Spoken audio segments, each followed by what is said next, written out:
Oui, tu prends la salade? Voilà, c'est celle-là. De la salade et des tomates cerises sous plastique, comme quasiment tout dans le frigo d'Eduarda. Ici, le plastique a littéralement envahi la cuisine. Bouteilles, emballages, mais aussi planches à découper, film étirable ou boîte hermétique. Pour Eduarda, comme pour beaucoup d'entre nous, difficile de se passer de plastique. Donc, je mets ça toujours dans une boîte plastique. Parce que pour moi, c'est pratique. J'ai juste à réchauffer, j'ai juste à mettre au micro-ondes. Même quand Eduarda décide de faire un gâteau avec sa fille, elle utilise son moule préféré, un moule en silicone, un dérivé du plastique. L'avantage de ce moule, c'est qu'il est super pratique. Normalement, on a juste à faire comme ça. Voilà, ça colle pas et c'est génial. Depuis son apparition dans les années 70, le plastique a su se rendre indispensable. Pratique pour conserver ou faire cuire les aliments, il est aujourd'hui décliné à l'infini. Bouilloire électrique, vaisselle, emballage, mais aussi là où on ne s'y attend pas, comme dans le revêtement de certaines poêles. Mais jusqu'ici, combiner plastique et alimentation ne posait aucun problème. Je me suis jamais posé la question, c'est dangereux ou pas de faire un gâteau dans un moule à silicone. Franchement, j'en sais rien. Pourtant, aujourd'hui, la question se pose. Tout a commencé avec les biberons et le fameux bisphénol A, un composé chimique contenu dans le plastique et qui s'est avéré dangereux pour la santé des nourrissons. Le bisphénol A est aujourd'hui interdit, mais les scientifiques continuent leurs recherches et les dernières études ne sont pas bonnes pour le plastique. Le principal problème, la migration de certaines substances chimiques vers les aliments dès que le plastique est chauffé. Le risque de réchauffer un aliment dans un emballage ou dans un ustensile en matière plastique, c'est une migration de substances du matériau dans les aliments et c'est dangereux pour la santé. Ces substances, ce sont principalement les phtalates, des composés chimiques utilisés pour assouplir le plastique. Conséquences sur l'organisme, notamment des perturbations hormonales qui auraient une incidence sur la fertilité. Mais rassurez-vous, tant que le plastique n'est pas chauffé, on peut continuer à l'utiliser avec parcimonie, à condition qu'il soit adapté. En ce qui concerne les ustensiles de cuisine, cette information peut figurer sur l'objet sous forme d'un logo ou bien sous forme d'une phrase qui peut être pour contact alimentaire ou convient pour aliment. Cette information, on peut la retrouver sur l'objet en plastique lui-même, sur une étiquette qui est collée sur l'objet ou, en dernier recours, sur un panneau à l'endroit où on vend le produit. Quand vous achetez du plastique, vérifiez donc bien que ce logo ou la mention pour contact alimentaire figure bien sur votre film étirable ou encore vos ustensiles de cuisine. Là, je crois que c'est bon pour le gâteau. Hop. Mais pour ne prendre aucun risque, certains ont trouvé une solution encore plus simple, supprimer carrément le plastique de la cuisine. Camera est présidente d'une association écologique, elle a réduit sa consommation de plastique au minimum. Pour rien au monde, elle troquerait son vieux moule en fer contre un moule en silicone. Toujours, on essaye d'éviter le plastique au maximum. Parce que les moules en silicone, c'est très joli, il y a plein de formes originales, mais par mesure de précaution, on évite. Donc voilà, le bon vieux fer pratique et classique. Même si c'est moins pratique, dans sa cuisine, Camera n'a que du verre, de la céramique ou de l'inox. Pour remplacer le plastique, elle a développé toute une série d'astuces. Cet après-midi, elle a accepté de livrer ses conseils à Eduarda, notre accro au plastique. Bonjour, Madame Mézic, vous allez bien? Merci de me recevoir, très bien, merci. Vous n'avez pas de mal à trouver la maison? Non, ça va. Ce que je voudrais vous montrer aujourd'hui, ce sont tous les petits gestes qu'on peut faire dans une cuisine pour éviter les plastiques. D'accord. Alors pourquoi est-ce qu'on veut utiliser moins de plastique dans la cuisine? Déjà pour une raison de santé, parce qu'il a été prouvé qu'il y a une migration des molécules de plastique vers l'aliment qu'après nous on va consommer. Et surtout quand on le fait cuire. Camera va commencer sa chasse au plastique dans la cuisine d'Eduarda en attaquant par le frigo. Et ce qu'elle découvre dans le congélateur ne lui plaît pas du tout. Des dizaines de plats préparés en barquettes plastiques.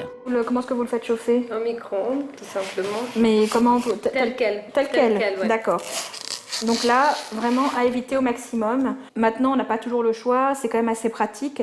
Alors mon conseil, si vraiment on est obligé d'en prendre un, c'est de le sortir de son emballage plastique. On enlève le plastique et on le démoule comme ça dans l'assiette. Voilà, on le met par-dessus, on couvre pour éviter les éclaboussures et on le fait chauffer au micro-ondes comme ça directement. Mais Camera n'a pas fini son inspection. L'enquête continue dans le bac à légumes. Et là, encore une mauvaise surprise. Donc là, le plus vite possible, on retire le légume du sachet et on le met dans le bac à légumes. Donc là, vous voyez cet effet là de condensation, ce que ça occasionne sur les légumes. Donc vraiment à éviter au maximum. Voilà, on aurait pu éviter cette condensation en sortant le légume pour l'aérer un petit peu. La condensation, encore un mauvais point pour le plastique. En enfermant l'humidité, il accélère le processus d'oxydation des aliments. Les endives finissent donc directement dans le bac à légumes. Mais Caméra ne s'arrête pas là. Pas 1 centimètre carré de ce frigo n'échappera à sa vigilance. Une betterave en sachet. Donc là, même topo. On va le couper, on va le mettre dans un On bol. va sortir de son sachet plastique. On va le mettre dans un petit bol. Donc là, c'est vraiment un cas encore plus extrême puisque l'aliment est sous vide. Donc le plastique est vraiment collé à l'aliment.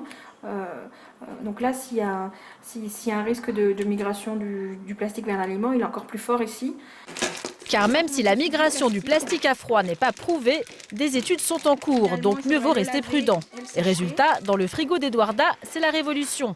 En une demi-heure, les emballages plastiques ont disparu. Les aliments sont maintenant conservés dans des bols ou des saladiers en céramique. Caméra va maintenant examiner la vaisselle et les ustensiles à la loupe.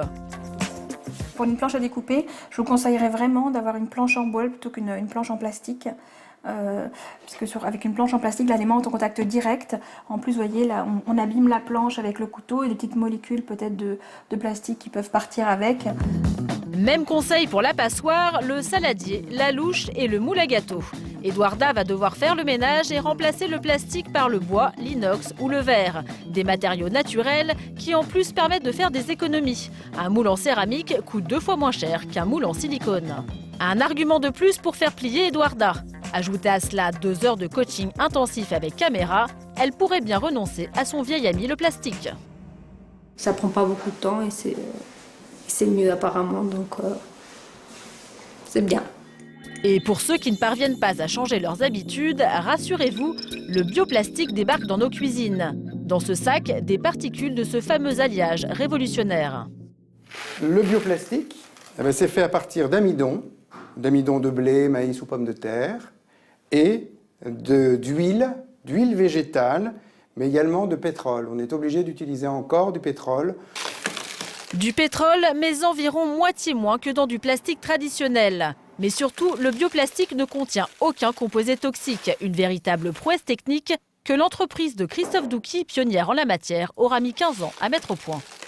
L'intérêt des bioplastiques par rapport au plastique traditionnel, c'est d'une part, bien entendu, qu'on essaye de limiter la part de pétrole et d'utiliser des matériaux renouvelables, donc d'origine végétale. Et le deuxième intérêt, c'est la fin de vie, parce que le plastique est souvent montré du doigt pour sa fin de vie, polluant, etc. Alors que là, vous avez des plastiques qui peuvent être compostés parce qu'ils sont biodégradables, et donc un retour à la terre.